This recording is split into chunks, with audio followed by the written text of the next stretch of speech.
मेरे पति विकास civil supervisor हैं। कंस्ट्रक्शन का काम जहाँ होता है उन्हें वहाँ जाना होता है। कभी किसी साइड पर तो कभी किसी साइड पर उनका काम होता है। कभी अगर ज़्यादा समय का काम होता है तो फिर हम भी यानी कि उनकी पत्नी दिव्या और हमारी छोटी 6 साल बच्ची प्रिया भी उन्हीं के साथ वहीं चले जाते हैं। इसी बहाने उनके साथ समय बिताने का मौका भी मिल जाता है और नई जगह देखने भी। लेकिन इस तरह के बदली के काम में कभी अच्छा है कभी चिढ़ होती है। अभी शहर के पास एक छोटी जगह पर काम चल रहा है। विकास कुछ पेपर वर्क की वजह से हमें यहीं छोड़कर हेड ऑफिस दिल्ली गए हैं। पास ही एक छोटा बाजार लगता है। उनके जाने के बाद घर की ज़रूरी चीज़ें लेने मैं वहाँ जाती हूँ। सब कुछ ठीक था, लेकिन फिर कुछ ऐसा हुआ कि मुझे परेशान करने लगा। बाजार के पीछे की तरफ एक बर्तन बाजार था। जब मैं वहाँ गई तो तब एक जलेबी के ठेले वाला था। वो हमें ऐसे देख रहा था जैसे हमें जानता हो। वो दिखने में कोई 48-50 का होगा। जब मैं वहाँ बैठी कुछ सामान खरीद रही थी तब वो वहाँ आए और हमें जलेबी दी। मैंने सोचा ले लेती हूँ, शायद इसलिए कि वो कब से देख रहे थे।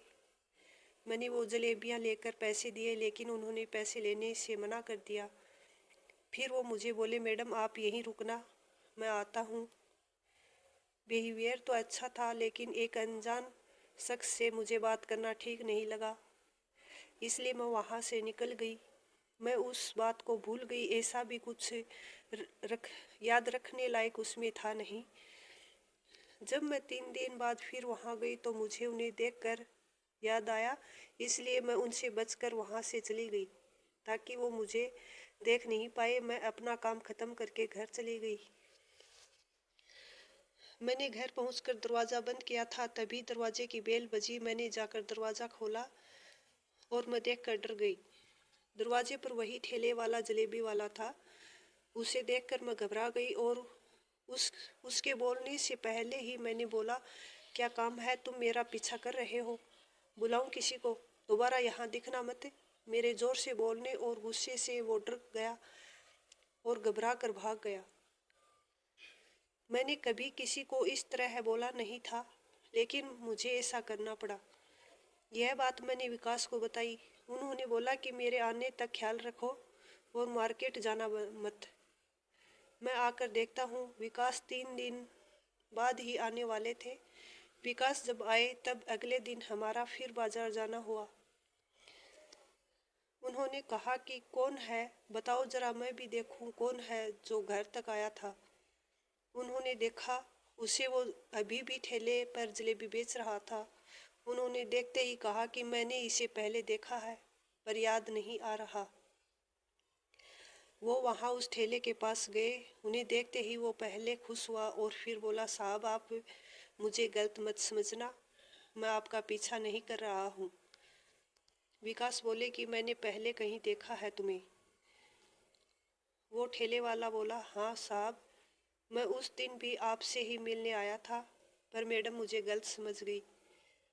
आपका एहसान है मेरे पर, बस उसी का शुक्रिया करने आया था। विकास का काम ऐसा है कि उसे बहुत काम करने वालों के साथ मिलना होता है, इसलिए उसे शुरू से ही लगा कि उसने उसे पहले भी कहीं देखा है। विकास ने उनके यह कहने पर पूछा, विकास आप कौन है, कैसा एहसान? वो व्यक्ति बोला, साहब आपकी साइट थी 3 साल पहले यहाँ से 200 किलोमीटर दूर एक शहर में। मैं उस समय आपके केबिन के देख रेख, पानी भरना और सफाई का काम करता था।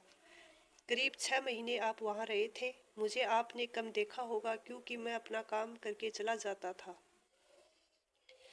मैं वहाँ था तब मुझे पैसों की सख्त ज़रूरत थी। घर में बहुत समस्या थी। सारा पैसा जो भी कमाता था घर में देता था। खाने का पैसा भी नहीं बचता था। कई दिनों तक तो काम चलाए, लेकिन फिर एक दिन भूखा था तो आपका डब्बा दिखा। मैं जब सफाई करता था तब आप बाहर चले जाते थे। एक दिन मुझे भूख लगी तो मैंने आपके डिब्बे से एक रोटी निकाल कर खा ली। ऐसा ही फिर मैं करने लगा। आपकी एक रोटी से मैं पूरा दिन निकाल लिया करता था। आप कभी कभी साइड पर मैडम को भी लाया करते थे, इसलिए मुझे मैडम का चेहरा याद रह गया। वैसे भी जिसकी रोटी मैंने खाई उसका चेहरा मैं कैसे भूल सकता हूँ। मैडम को देखा तो मैं आपके घर आया ताकि आप लोगों से मिलकर मैं आपको धन्यवाद और माफ़ी मांग सकूं। उन पैसों से ही घर की समस्या भी सुलझ गई और कुछ बचाकर मैंने यह ठेला भी लगा लिया। अभी आपकी मेहरबानी की वजह से सब ठीक है। आप वहाँ से अचानक चले गए। मैं जब भी रोटी खाता था तब सोचता था कि मैं आपको ज़रूर बता दूंगा। फिर डर भी लगता था कि कहीं यह नौकरी ना चली जाए। अभी सब ठीक है तो मैंने आपको ये बता दिया। मनोज भी एक अच्छा इंसान था। यह सब सुनने के बाद वो बोला कि आप जैसे लोग ही जो यह सब याद रखते हैं और उसका धन्यवाद देते हैं, वरना लोग तो कितना भी कर लो भूल जाते हैं। लेकिन आप अगर मुझसे कहते तो मैं आपके लिए टिफिन ले आता।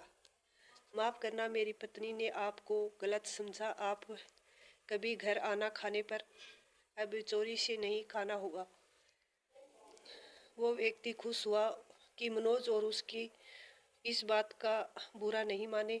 सच में उनकी आंखों में जो सच्चाई थी वो देखकर लगा कि इंसानियत अभी भी है। ऐसे लोगों के लिए कुछ करने का मन करता है। दोस्तों, कहानी कैसी लगी कमेंट करके बताएं। कहानी अच्छी लगी तो चैनल को लाइक, शेयर और सब्सक्राइब ज़रूर करें। धन्यवाद।